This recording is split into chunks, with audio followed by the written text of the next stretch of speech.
نحمده ونصلي على رسوله الكريم أما بعد فأعوذ بالله من الشيطان الرجيم بسم الله الرحمن الرحيم سبحانك لا علم لنا إلا ما علمتنا إنك أنت العليم الحكيم صدق الله مولانا العظيم۔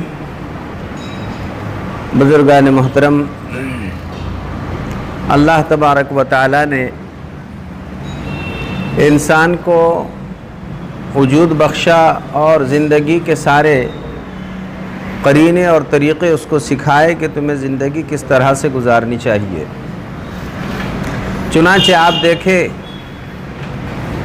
کہ بچہ اگر پیدا ہو جاتا ہے تو پیدائش سے ہی اس کو اس بات کا علم آ جاتا ہے کہ مجھے اپنی پیاس اور بھوک کس طرح بجھانی چاہیے۔ جب ماں اس سے اپنا تعلق جوڑتی ہے تو وہ اپنا کام شروع کر دیتا ہے،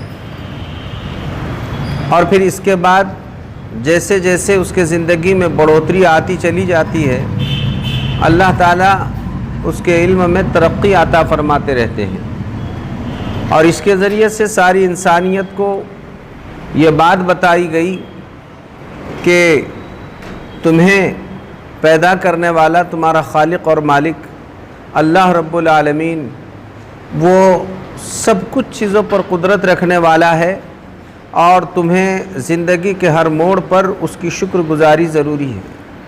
کوئی موقع ایسا نہیں ہے جس میں تم اللہ تبارک و تعالیٰ کی شکر گزاری سے خالی رہ سکتے ہو۔ ہر وقت کے لیے ہر بندے پر شکر گزاری کو ضروری قرار دیا گیا ہے کہ اللہ رب العالمین نے تمہیں اتنا قیمتی زندگی کا سرمایہ عطا فرمایا، اور اس کے ذریعے سے تمہاری صحیح رہبری اور رہنمائی کے لیے پیغمبروں کے سلسلوں کو جاری فرما دیا اور تمہاری اصلاح فرمائی اور تربیت فرمائی۔ لہٰذا تمہیں چاہیے کہ تم اپنے خالق اور مالک اور اپنے اللہ کا صحیح معنی میں شکر ادا کرو، اور پھر اس کے شکر ادا کرنے کے طریقے اللہ کے پیغمبر حضرت محمد الرسول اللہ صلی اللہ علیہ وسلم نے مختلف انداز سے بیان فرمائیں۔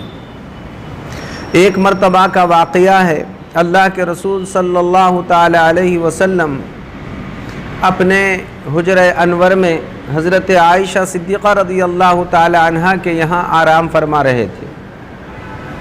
باضابطہ آپ آرام فرمانے کے لیے لیٹ گئے، اور پھر اچانک آپ اٹھ کر بیٹھ گئے اور حضرت عائشہ صدیقہ رضی اللہ تعالی عنہا سے اجازت چاہی کہ میں تو اپنے رب کی عبادت کرنا چاہتا ہوں۔ یہ دھیان سے سمجھنے کی بات ہے۔ حضرت عائشہ صدیقہ رضی اللہ تعالی عنہا نے فرمایا کہ بالکل آپ کی بات بصر و چشم قبول ہے، آپ اللہ کی عبادت فرمائیں۔ یہاں دھیان رکھنے کی بات ہے کہ اللہ کی عبادت کے لیے اٹھ رہے ہیں، لیکن اللہ کی عبادت میں بھی وہاں پر بندوں کا حق کہیں ضائع نہ ہو جائے، اس لیے پہلے جس کا حق ہے حق والوں سے اجازت چاہی جا رہی ہے کہ آپ اگر اجازت دیں تو میں اللہ کی عبادت کرنا چاہتا ہوں۔ آج ہے دنیا میں کوئی ایسا؟ یعنی دھیان کرنے کی بات ہے، اللہ کے رسول صلی اللہ علیہ وسلم نے باضابطہ اجازت چاہی، اور جب حضرت عائشہ صدیقہ رضی اللہ تعالی عنہا نے اجازت دی تو پھر اللہ کے رسول صلی اللہ علیہ وسلم کھڑے ہوئے اور اللہ کی عبادت میں لگ گئے۔ عبادت میں جب لگے تو رات میں جب قیام فرمایا تو قیام کی حالت میں خوب روتے رہے۔ یہی کیفیت رکوع میں اور سجدے میں اور ساری نماز میں رہی۔ ساری رات اللہ کے رسول صلی اللہ علیہ وسلم نے اللہ کے دربار میں روتے ہوئے نکالی۔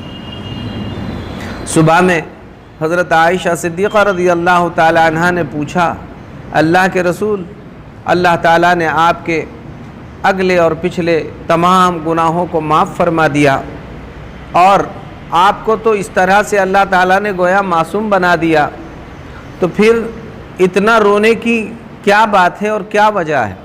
تو اللہ کے رسول صلی اللہ علیہ وسلم نے وہاں پر جو جملہ ارشاد فرمایا وہ جملہ یہی تھا، عائشہ میں کیوں نہ روں جب کہ اللہ تبارک و تعالیٰ نے مجھے سب کچھ معاف فرما دیا، تو دل یہ چاہتا ہے کہ جس رب کریم نے اتنے بڑے احسانات میرے ساتھ فرما دیے، میں اس رب کریم کا شکر گزار بندہ بنوں۔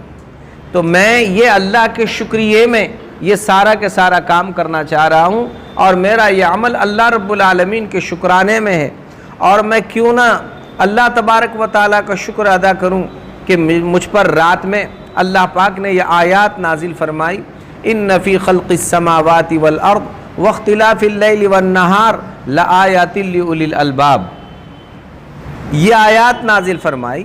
اس میں اس بات کی طرف توجہ دلائی گئی ہے کہ اللہ تبارک و تعالیٰ کے نشانیوں میں غور و فکر کیا جائے، اللہ تبارک و تعالیٰ کی مخلوقات میں غور و فکر کیا جائے۔ اللہ کی ذات میں غور نہیں کیا جائے گا، بلکہ اللہ کے مخلوق میں غور و فکر کیا جائے گا۔ اس کی وجہ سے بندے میں شکر کی کیفیت پیدا ہو جاتی ہے کہ جس اللہ نے اتنی ساری نعمتوں سے مجھے مالا مال فرمایا، میرے ذمہ ضروری ہے کہ میں اس پروردگار کا شکر گزار بندہ بنوں۔ چنانچہ اللہ کے پیارے رسول صلی اللہ علیہ وسلم نے ساری رات اس طرح اللہ کے دربار میں سجدے کر کر اور اللہ کے دربار میں رو کر اور اللہ تبارک و تعالیٰ سے اپنا خصوصی تعلق پیدا فرما کر اللہ کا شکر ادا فرمایا، اور پھر اس کو ظاہر بھی فرما دیا۔ تو یہاں پر یہ دو باتیں عرض کرنی ہیں۔ ایک بات یہ ہے کہ دیکھیے بندوں کے حقوق کتنے اہم ہوتے ہیں کہ خود پیغمبر بھی بندوں کے حقوق میں باضابطہ ان کی اجازت کے ساتھ پھر اللہ کے حقوق کی طرف متوجہ ہو رہا ہے، چونکہ یہ حقوق اور یہ حق کی ادائیگی یہ نفلی حق تھا، اس لیے اللہ کے حق میں اجازت لینا ضروری سمجھا گیا، اور اس کے ذریعے سے ساری انسانیت کو اس بات کی طرف توجہ دلائی گئی کہ معاملات میں تمہیں پوری طرح سے غور و فکر کرنا چاہیے، کسی میں کسی کی کوئی حق تلفی نہیں ہونی چاہیے۔ کوئی معاملہ کرے، نماز پڑھے، روزہ رکھیں، زکوٰۃ دیں، حج کریں، صدقہ کریں، خیرات کریں، ہر چیز میں حق ہے۔ حق والوں کا پہلے مکمل طور پر حق دیا جائے، اور حق کی ادائیگی کے بعد پھر آپ اپنی زائد حقوق کی ادائیگی میں لگیں۔ تو اللہ کے رسول صلی اللہ علیہ وسلم نے یہاں پر اس طرح سے حق ادا کرنے کی فکر فرمائی۔ یہی وجہ ہے کہ ایک موقع پر 3 صحابہ رضوان اللہ تعالی علیہم اجمعین اللہ کے رسول صلی اللہ علیہ وسلم کے گھرانے میں آئے، اور انہوں نے حضور اکرم صلی اللہ علیہ وسلم کی عبادات سے متعلق سوال کیا کہ اللہ کے نبی صلی اللہ علیہ وسلم کی عبادتوں کا حال بیان کیا جائے۔ تو امہات المومنین نے مختلف عنوان پر آپ صلی اللہ علیہ وسلم کی عبادتوں کا حال بیان کر دیا۔ حدیث کے الفاظ ہے کہ انما تقالوہا، تو گویا کہ ان آنے والے 3 صحابہ نے ان باتوں کو کچھ کم سمجھا کہ کہاں پیغمبر اور کہاں ہم، نبی کو تو بس تھوڑی عبادت بھی کافی ہے، ہمیں تو بہت زیادہ عبادت کرنے کی ضرورت ہے۔ اس لیے تینوں نے اپنے اپنے طور پر اپنی اپنی عبادتیں طے کر دی۔ کسی نے کہا کہ میں رات بھر بس نوافل پڑھتا رہوں گا اور عبادت ہی کرتا رہوں گا، میں آرام بالکل نہیں کروں گا۔ کسی نے کہا کہ میں بالکل شادی سے علیحدہ رہوں گا، میں شادی ہی نہیں کروں گا، نکاح ہی نہیں کروں گا۔ کسی نے کہا دن بھر میں بس روزے ہی سے رہا کروں گا اور کبھی بھی میں افطار نہیں کروں گا، ہر وقت روزے کی حالت میں رہوں گا۔ یہ بات اللہ کے رسول صلی اللہ تعالی علیہ وسلم کو معلوم ہوئی کہ میرے 3 صحابہ نے اس طرح سے عزم کیا ہے اور مکمل طور پر عبادتوں کے لیے وہ کمر بستہ ہوئے ہیں، اور انہوں نے طے کر لیا ہے کہ بس ہمیں صرف اللہ کی عبادت کرنی ہے۔ تو آپ علیہ الصلاۃ والسلام نے اس موقع پر ایک خطبہ ارشاد فرمایا، اور اس میں یہ بات ارشاد فرمائی کہ میں تم میں سب سے زیادہ اللہ سے ڈرنے والا ہوں، اور سب سے زیادہ اللہ کی خوف اور خشیت رکھنے والا تم میں ہوں، لیکن میرا حال یہ ہے کہ میں سوتا بھی ہوں اور عبادت بھی کرتا ہوں، نکاح بھی کرتا ہوں، بیوی کے حقوق بھی ادا کرتا ہوں، روزے بھی رکھتا ہوں اور افطار بھی کرتا ہوں۔ تمہارے لیے نمونہ تمہارے پیغمبر صلی اللہ علیہ وسلم میں ہے، مرضی کے اعمال میں تمہارے لیے نمونہ نہیں ہے۔ آپ علیہ السلام نے یہ فرمایا گویا کہ ہر ایک کو پہلے حق والے کو حق ادا کرنا چاہیے. وَآتُوا كُلَّ ذِي حَقٍّ حَقَّهُ، ہر حق والے کو پہلے حق دو، اور اب اس کے بعد تمہارے پاس کچھ بچا ہوا مال ہے، بچا ہوا وقت ہے، اس کو آپ پھر لگا دیجئے نفل چیزوں میں، لیکن مقدم جو پہلے ہے اس کو مقدم رکھنا چاہیے. تو پہلے اللہ کے رسول صلی اللہ علیہ وسلم نے بندوں کے حقوق بتائے کہ آپ پہلے ان حق والوں کے حقوق کو ادا کرو. ان حق میں کوئی تم سے گڑبڑ نہیں ہونی چاہیے، زیادتی نہیں ہونی چاہیے، کسی کی حق تلفی نہیں ہونی چاہیے. انتہائی اہم اصول یہاں پر دے دیا گیا. اور آپ اندازہ لگائیے اللہ کے پیغمبر صلی اللہ علیہ وسلم کو بیوی سے اجازت لینے کی کیا ضرورت ہے، اور وہ بھی ایسے اہم مقصد کے خاطر کہ اللہ ہی کی تو عبادت کی جا رہی ہے. لیکن وہاں پر بھی عبادت سے پہلے اللہ کے رسول صلی اللہ علیہ وسلم فرما رہے ہیں چونکہ عائشہ آج تمہارے یہاں رہنے کی باری ہے، اور چونکہ 9 بیویاں ہیں اور 9 بیویوں میں آج کی رات تمہارا حق ہے، اور تمہارے حق میں سے کچھ حصہ میں اللہ کی عبادت کے لیے استعمال کرنا چاہتا ہوں، تو کیا تمہاری اجازت ہے کہ میں کھڑے ہو کر اللہ کی عبادت کروں؟ اندازہ لگائیے آج ایسے موقع پر خاص طور پر ہمارے نوجوان سوچیں یہاں پر حق کی ادائیگی کیسی ہو رہی. ہمارے یہاں ہمارے گھروں میں ہماری مائیں بہنیں معصوم اولاد کتنوں کی بیویاں رات کے یعنی بڑے حصے تک وہ انتظار کرتی رہتی ہے کہ ہمارے حقوق کی ادائیگی کرنے والے گھر میں آئیں گے. ماں سوچتی ہے محبت پیار کے جملے اس کے ساتھ کہے جائیں گے اور وہ ہمارے ساتھ کہے گا، اور اس طرح کی ہمدردی ہم ان کے ساتھ تقسیم کریں گے، وہ دعائیں لینے والا بنے گا. بچے سوچتے ہیں ہم پر شفقت کا ہاتھ پھیرنے والا ہمارا باپ ہمارے گھر میں جلدی سے آئیں گا، اور اس کے ساتھ ہم ہنسی مذاق کریں گے، بات چیت کریں گے، اس کے ساتھ بیٹھیں گے. اور بیوی یہ سوچتی ہے کہ ہمارا شوہر ہمارے ساتھ آئے گا اور ہمارے حقوق کی ادائیگی وہ کرے گا. یہ سب اپنے اپنے حقوق کے انتظار میں ہیں، اور یہ رات کے 11 بج رہے ہیں، 12 بج رہے ہیں، 1 بج رہا ہے، کہیں 2 بج رہے ہیں، اور یہ حقوق شیطان کے ادا کرنے میں لگا ہوا ہے. وقت گزاری کہاں جا رہی ہے؟ وہاں اللہ کے رسول صلی اللہ علیہ وسلم اپنے بیوی سے اللہ کی عبادت کے لیے کھڑے ہونے کے لیے اجازت مانگ رہے ہیں، اور یہاں پر یہ شیطان کے کام میں لگ کر بھی اسے احساس نہیں ہو رہا ہے کہ مجھ سے کسی کی حق تلفی ہو رہی ہے. اور اللہ رب العالمین کے دربار میں مجھے ان اوقات کے ضیاع کا جواب دینا ہے کہ کیوں تم نے اپنے وقت کو ضائع کیا تھا. کہیں بھی ہم نے ایسا نہیں سوچا ہے، بس اپنی منمانی اور اپنے مرضی کے موافق اوقات گزاری میں لگے ہوئے ہیں، اور ہمارے اوقات ضائع اور برباد ہوتے چلے جا رہے ہیں، جبکہ اس کے ایک ایک لمحے کا سوال اللہ کے دربار میں ہوگا. اور پھر آنے کے بعد اپنے حقوق کا مطالبہ. دیکھو ہم آئے، دروازہ بند تھا، کوئی ہمارے استقبال میں نہیں تھا، ہمارے کھانے پینے کی کوئی فکر نہیں ہے. یہ تو بس جب آئے تب ایسے ہی حالت میں نظر آتے ہیں.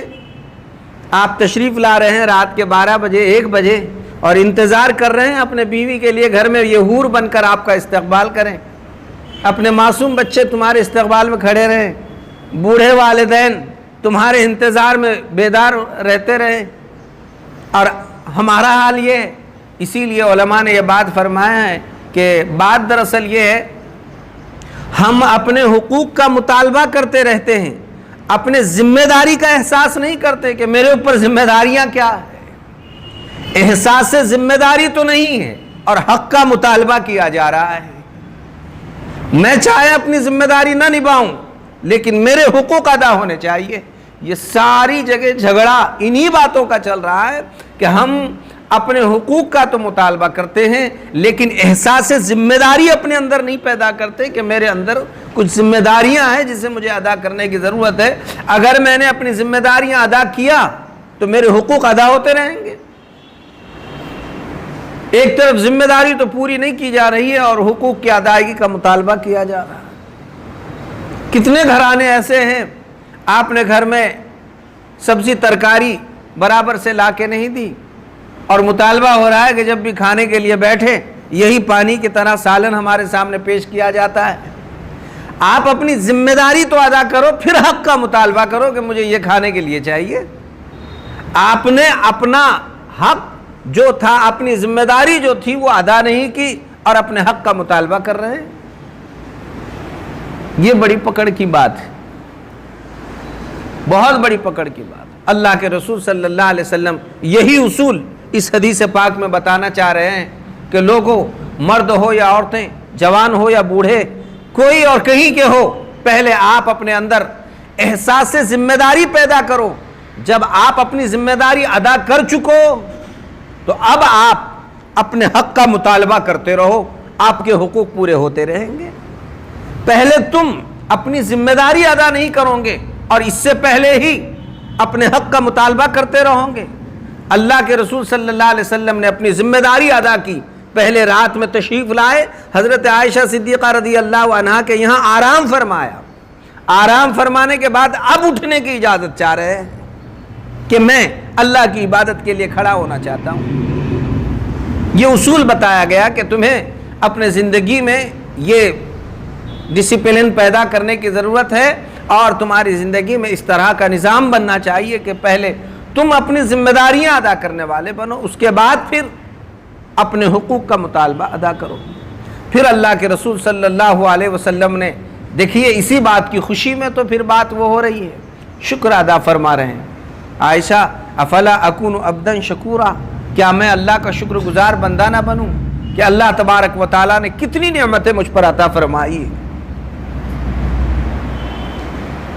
اب یہاں سے آگے آپ ہم سب کے لیے ضابطے، جب ہم اپنی ذمہ داری ادا کریں گے، حقوق ہمارے پورے ہوتے رہیں گے، اب اس کے بعد ہمارے اندر شکر والی کیفیتیں اللہ تبارک و تعالیٰ پیدا فرماتا رہیں گا۔ ورنہ اگر یہ کیفیت نہیں رہی ہوئی تو پھر گناہ کی شکلیں زندگیوں میں پیدا ہوتی رہیں گی، گناہ سرزد ہوتے رہیں گے، اللہ رب العالمین ناراض ہوتے رہیں گے ایسے لوگوں سے۔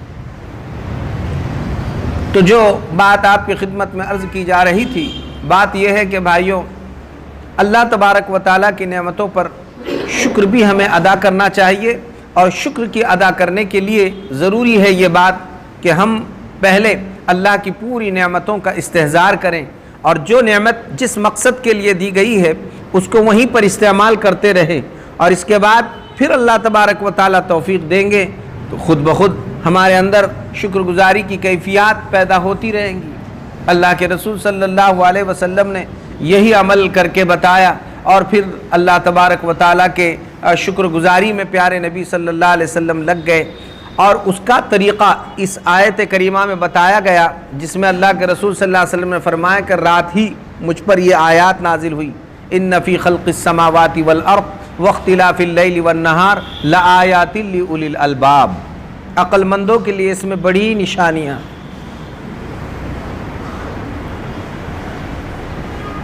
بڑی نشانیاں ہیں۔ معلوم ہوا کہ قدرت کے نشانیوں میں غور اور فکر کرتے رہنا چاہیے، جو بھی اور جہاں بھی اور جس کے ساتھ بھی جو اللہ تبارک و تعالیٰ نے کیا، غور و فکر کرتے رہے۔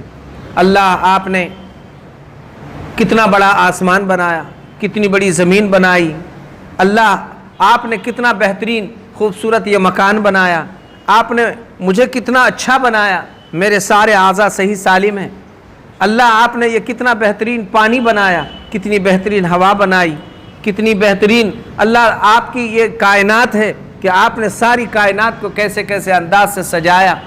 اللہ کے مخلوق میں غور کرتے رہے، خالق میں غور نہیں کرنا ہے، مخلوق میں غور کرنا ہے۔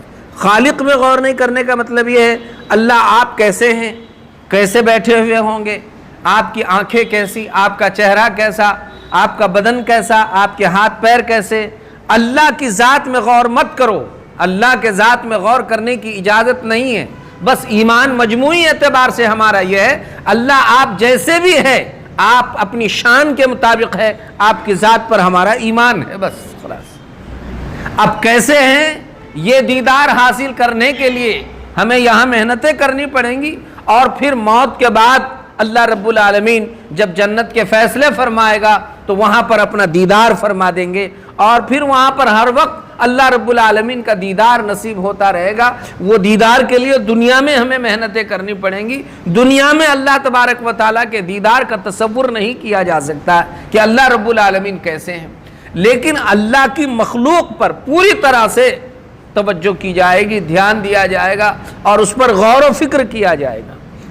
ہمارے یہاں حالات ایسے ہیں کہ ہم جو ہے اللہ کے مخلوق میں غور کریں، اپنی ذات میں غور کریں۔ وَفِي أَنفُسِكُمْ أَفَلَا تُبْصِرُونَ، خود اپنی ذات کو دیکھو کیسے اللہ تبارک و تعالیٰ نے بنایا۔ تمہاری آنکھیں اچھی ہیں، تمہارے سر کے بال اچھے ہیں، ہاتھ اچھے ہیں، تمہاری ناک اچھی ہے، چہرہ مہرہ اچھا ہے، پورے اعضاء صحیح سالم ہے۔ کتنا اچھا اللہ آپ نے بنایا ہے مجھے، کتنا اچھا اللہ میری اعلی اولاد کو بنایا، میرے بیوی بچوں کو بنایا، میرے گھردار کو بنایا، اور پھر پوری کائنات کو اللہ رب العالمین آپ نے کتنا اچھا بنایا۔ یہ آپ اللہ کی تخلیق میں اس کی خوبیوں کو دیکھتے رہو۔ ہمارا حال یہ ہے کہ ہم نے اس طرف تو توجہ دینا چھوڑ دیا، اس لیے شکر کی کیفیت پیدا نہیں ہو رہی ہے۔ ہم نے اس پر دھیان دینا چھوڑ دیا۔ ہمارا دھیان اگر ہے بھی مخلوق پر تو اس بات پر، اللہ وہ اتنا اچھا کیوں ہے، اس کی دکان اتنی اچھی کیوں، اللہ سے سوال۔ اس کا مکان اتنا اچھا کیوں، اس کی اعلی اولاد اتنی اچھی کیوں، ان سب کا اچھا کیوں ہو رہا ہے؟ یہ سب اچھے ہوتے چلے جا رہے ہیں، ان کا سب اچھا ہے، دیکھیے ان کا سب اچھا ہے، یہ سارا دھیان ادھر دوسروں کی طرف، ان کا فلاں اچھا ہے، فلاں اچھا ہے، فلاں اچھا ہے، بس یہ سوچتے سوچتے یہ ناشکرا بن رہا ہے۔ معلوم نہیں اس کے ناشکرے پن کی وجہ سے اللہ اس سے کتنی نعمتوں کو چھین رہے ہیں، اس کے پاس سے اللہ اس سے ناراض ہو رہے ہیں۔ حکم کیا دیا گیا تھا اور یہ کر کیا رہا؟ اسی لیے وہ بات مشہور ہے، آپ نے بارہا سنا کہ یہ دور تو یہ ہے کہ اس دور میں لوگ خود کے سکھ سے اتنے سکھی نہیں ہیں۔ خود کے سکھ سے، سکھ کہتے ہیں اپنے کو اللہ پاک نے جتنا اچھائی میں رکھا، سکھ میں رکھا، آرام اور عافیت میں رکھا، تو یہ سب عافیت میں جتنا اللہ نے رکھا ہے، تو انسان آج کے دور میں لوگوں کے حالات ایسے ہیں کہ لوگ اس دور میں خود کے سکھ سے، اچھے پن سے، خود کے سکھ سے اتنے سکھی نہیں ہے جتنا کسی کے انسان اس دور میں جو ہو رہا ہے اس کی بات میں نے الٹی عرض کی۔ اس دور میں لوگ خود کے دکھ سے اتنے دکھی نہیں ہیں۔ دکھ کہتے ہیں تکلیف کو، اس سے بہت کچھ تکلیفیں ہیں، لیکن ان تکلیفوں کے باوجود خود کے دکھ سے اتنے دکھی نہیں ہیں جتنا کسی کے سکھ سے دکھی ہو رہے ہیں۔ خود بیمار ہے لیکن کہے میں جیسا بھی ہے، لیکن دوسرا وہ اچھا کیوں ہے؟ ہماری نگاہ اس پر خود کے دکھ سے دکھی نہیں ہے جتنا کسی کے سکھ سے دکھی ہو رہے ہیں۔ آج یہ ہو رہا ہے، ہم یہ سوچنے کو تیار نہیں ہیں کہ بھئی پہلے اپنے اوپر غور کرو، اپنی حالت دیکھو۔ یہ کہہ رہا ہے کہ میں جیسا بھی ہوں چلے گا، لیکن دوسرا اچھا نہیں ہونا چاہیے۔ بس یہیں پر مار کھا جا رہا ہے اور اسی وجہ سے نقصانات ہو رہے ہیں۔ اللہ کے شکر کی کیفیات پیدا کرنے کے لیے ہمیں اپنی ذات میں غور کرنا چاہیے، اللہ کی مخلوقات میں غور کرنا چاہیے۔ جب ہمارے اندر یہ کیفیات پیدا ہوگی تو اللہ تبارک و تعالیٰ کی نعمتوں میں اضافہ ہوتا رہے گا، اور اللہ پاک فرماتے ہیں لآیات لأولی الالباب، اس طرح غور و فکر کرنے میں عقل مندوں کے لیے بڑی نشانیاں ہیں۔ عقل مندوں کے لیے، عقل مند کون ہے؟ یہاں یہ بھی بات ذہن میں رکھیے، عقل مند ہونے کے لیے ایمان شرط ہے۔ جس کے جو شخص ایمان والا نہیں ہے اور بغیر ایمان کے کتنی ہی ترقی کرے، چاہے وہ پھلانگ کے چاند پہ چلا جائے، وہ عقل مند نہیں ہے۔ وہ چاہے پوری دنیا پر حکومت کر رہا ہو، وہ عقل مند نہیں ہے۔ عقل مند ہونے کے لیے سب سے پہلی شرط یہ ہے کہ وہ ایک اللہ وحدہ لا شریک لہ پر ایمان رکھتا ہو، اللہ پر ایمان رکھنے والا ہو۔ اللہ پر ایمان شرط اول ہے عقل مند ہونے کے لیے. اگر ایک شخص عقل مند ہے، فقیر ہے، غریب ہے، بوریا پہ رہنے والا، سیدھے سادے مکان میں رہتا ہے، لیکن ایک اللہ کو مان کے رہتا ہے، یہ عقل مند ہے. ابھی آپ فرق سمجھیے اس کو. اور ایک شخص وقت کا بادشاہ ہے لیکن اللہ کو نہیں مانتا ہے، یہ بیوقوف ہے. وجہ کیا ہے؟ ظاہر ہے کہ عقل مند کہا ہی اسے جائے گا کہ جو اپنے پیدا کرنے والے کو جان رہا ہو اور اس کو مان رہا ہو، اس کو پہچان رہا ہو. اسی لیے علماء نے ایک مسئلہ بیان فرمایا ہے کہ ایک شخص جو ہے پہاڑوں کے بیچ میں رہا، وہیں پیدا ہوا، ساری پہاڑی، ہر طرف سے پہاڑی،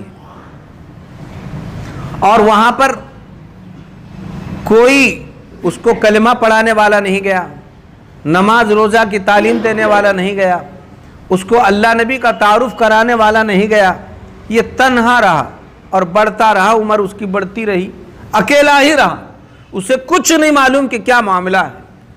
علماء فرماتے ہیں تب بھی پہاڑیوں میں رہ کر، تنہائی میں رہ کر، اس پر ایک اللہ پر ایمان لانا واجب ہے. اگر یہ اللہ کو مانے بغیر مرا تو جہنم میں جائے گا. کیوں؟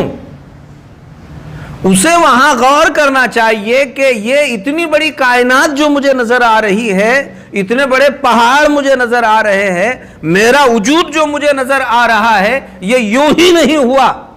میرا وجود بخشنے والی کوئی نہ کوئی ایک ذات ضرور ہو سکتی ہے. اس پر غور کرنا فرض ہے کہ وہ غور کرے کہ اس کا پیدا کرنے والا کوئی نہ کوئی ایک خالق اور مالک ہی ہو سکتا ہے. اس پر غور کرنا ضروری ہے. غور و فکر کرے کہ اس ساری کائنات کا وجود بخشنے والا، یہ ساری پہاڑیوں کو وجود دینے والا، مجھے خود وجود دینے والا اور بتدریج مجھے بڑا کرنے والا کوئی نہ کوئی ایک ہی ذات ہو سکتی ہے، اور اسی کی یہ کرم فرمائی ہو سکتی ہے. بس صرف ایک ذات پر ایمان رکھنا اس پر ایسے تنہائی کے عالم میں بھی فرض ہے. ظاہر ہے آپ دیکھیں کہیں برف اسے آنکھ سے نظر آ رہا ہے، وہ دیکھ رہا ہے کہ یہ برف ہے اور وہ ٹھنڈی چیز ہوتی ہے، آہستہ آہستہ وہ پگھل کے اس کا پانی ہو جاتا ہے، لیکن یہ سب دیکھنے کے باوجود وہ یوں کہہ رہا ہے کہ نہیں نہیں یہ تو آگ ہے. تو سب یہی کہیں گے یہ تو بیوقوف ہے. دیکھ رہا ہے، سمجھ رہا ہے، پھر بھی برف کو آگ سے وہ تعبیر کر رہا ہے. اسی طرح اس کی عقل اس کو ساتھ دینے کے لیے تیار ہے کہ اس ساری کائنات کا وجود بخشنے والا کوئی ایک ہے، پھر بھی وہ اللہ کے ساتھ کفر اور شرک کر رہا ہے. اس وجہ سے اسے بیوقوف قرار دیا جائے گا. یہ عقل مند کبھی نہیں ہو سکتا ہے. عقل مند ہونے کے لیے شرط ہے کہ یہ ایمان والا ہو، اور ایمان والا ہے وہ جس حالت میں بھی ہے، بات یہ ہے کہ اس نے اپنے خالق اور مالک کو پہچان تو لیا ہے اور اس کو پہچان کر اپنی زندگی بسر کر رہا ہے. تو بات یہ عرض کر رہا تھا بھائیوں کہ اللہ تبارک و تعالیٰ کی جتنی نعمتیں اللہ رب العالمین نے آپ ہم سب کو عطا فرمائی ہیں، ہم ان ساری نعمتوں پر غور کرتے رہیں. جتنا وجود اللہ تعالیٰ نے ساری نعمتوں کا دیا ہے، ہر نعمت پر غور کرنا اور اس پر توجہ کرنا یہ آپ ہم سب کی ذمہ داری ہے. جب ہم اللہ کی نعمتوں پر غور کرتے رہیں گے تو شکر کی کیفیت اللہ ہمارے اندر پیدا فرماتا رہے گا. ہم اللہ پاک کے شاکر بندے بنیں گے کہ پروردگار واقعی آپ نے مجھے وجود بخشا ہے، اتنی اچھی اللہ آپ نے زندگی عطا فرمائی ہے، اتنی اچھی اولاد عطا فرمائی ہے، اتنا اچھا گھر اور دکان اور مکان اللہ پاک آپ نے عطا فرمایا ہے، اور اتنی خوبصورت اللہ رب العالمین آپ نے میری زندگی بنائی ہے. یہ شکر کی کیفیات غور و فکر اور تدبر کے بعد اللہ تبارک و تعالیٰ اس کی بنائیں گے. اگر یہ کیفیت شکرانہ کیفیت اگر ہمارے اندر نہیں رہی تو پھر ہمارے لیے سارے نقصان اور ٹوٹے ہیں، گھاٹے ہیں، خسارے ہیں. یہ زندگی کوئی زیادہ اطمینان بخش نہیں بننے والی. ہر وقت بھائیوں ان باتوں کی فکر کرنا چاہیے کہ جو کچھ اللہ تبارک و تعالیٰ نے زندگی دیا ہے، اس زندگی سے صحیح معنی میں فائدہ اٹھایا جائے اور شکرانہ کیفیات اپنے اندر پیدا کرنے کی فکر کی جائے. جہاں رہے، جس حالت میں رہے. آج ماشاءاللہ آپ ہم سب آئے، ہمارے کتنے بھائی ابھی آپ غور فرما لیں، ظاہر ہے آج وہ غسل نہیں کر سکے، وہ چل کر مسجد میں نہیں آ سکے، وہ مسجد میں نماز پڑھنے کو نہیں آ کر بیٹھے، وہ اپنے اپنے کام کاج میں رہے، مشاغل میں رہے۔ کتنے ہی ایسے ہیں جو دواخانوں میں، اسپتالوں میں پڑے ہوئے ہیں، کتنے ایسے ہیں جو اپنے کاروبار میں مصروف ہے، معلوم نہیں کوئی کہاں اور کہاں کیسی حالت میں پڑے ہوئے ہیں۔ اللہ آپ کا کتنا شکر ہے پروردگار عالم کہ آپ نے مجھے بہترین انسان بنایا اور آپ کے دربار میں سجدہ کرنے کے لائق اور قابل بنایا، اور آپ کے گھر میں مجھے آنے کا اللہ آپ نے موقع عنایت فرمایا۔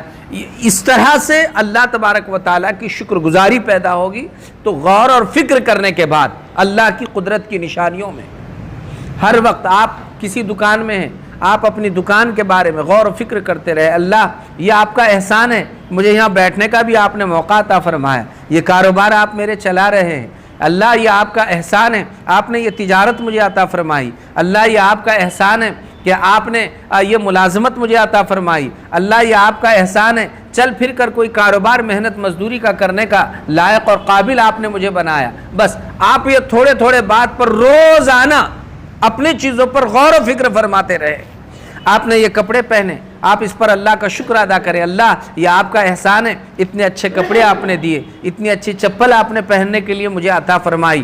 یہ آپ اپنی جتنی نعمتیں ہیں اس پر جب شکر کرو گے، لئن شکرتم لازیدنکم، جتنی شکر گزاری ہوتی رہیں گی انشاءاللہ آئندہ اس سے زیادہ اس میں بڑھوتری ہی ہوتی رہے گی۔ لازیدنکم، یہ یہاں پر اللہ پاک نے تاکید کا جملہ استعمال فرمایا کہ اگر تم شکر ادا کرو گے، لئن شکرتم، یہ تو جملہ اللہ پاک نے عام استعمال فرمایا، صرف تم شکر کرو گے، لازیدنکم، تو البتہ ضرور بالضرور میں تمہاری ان نعمتوں میں اضافہ کرتا رہوں گا، یہ اللہ کا وعدہ ہے۔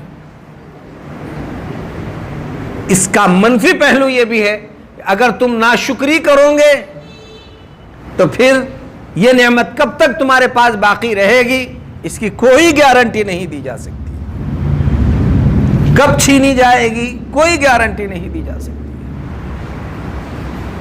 لوگ یہ کہتے ہیں نا ہمارا بہت اچھا چل رہا تھا جی، یہ چند دنوں سے یہ کچھ دشمن ہمارے پیچھے لگ گئے، فلاں ہمارے پیچھے لگ گئے۔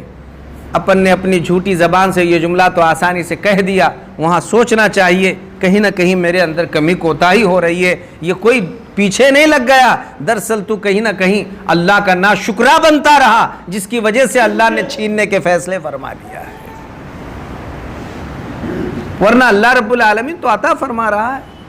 اس کے دونوں یداہ مبسوطتان، دونوں ہاتھ کھلے، تیرے اکیلے کی کوئی چیز واپس لینے سے اس کے خزانے میں کیا اضافہ ہونے والا ہے۔ مسئلہ کمی اور کوتاہی کا ہمارے پاس ہے کہ وہ شکر والی زبان ہماری بن نہیں سکی اور شکر والا انداز اللہ تبارک و تعالیٰ کے نعمتوں کا ہمارے پاس ہو نہیں سکا، جس کی وجہ سے نقصانات ہمیں اٹھانے پڑے۔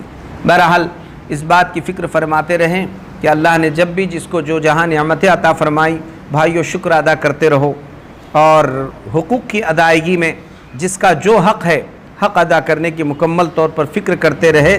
وَآتُوا كُلَّ ذِي حَقٍّ حَقًّا، ہر حق والے کو حق ادا کرتے رہو، اور پھر جب آپ اپنی ذمہ داری پوری کرتے رہیں گے تو اللہ آپ کے حقوق ادا کرنے کے فیصلے بھی فرماتا رہے گا، اور ایسے ماحول اللہ تعالیٰ قائم فرمائے گا کہ خود بخود آپ کے حقوق ادا ہوتے رہیں گے۔ اللہ تعالیٰ کہنے سننے سے زیادہ ہم سب کو خوب ہی عمل پیرا ہونے کی توفیق عطا فرمائے۔ وآخر دعوانا ان الحمدللہ رب العالمین۔ عصر کے بعد نشست ہوتی ہے، لہٰذا نشست میں تمام احباب وقت پر پہنچنے کی فکر فرما لیں۔ 4:35 پر یہاں پر عصر کی نماز ہو رہی ہے۔ سنتیں پڑھ لیجئے، جنہوں نے سنتیں نہیں پڑھی ہے سنتیں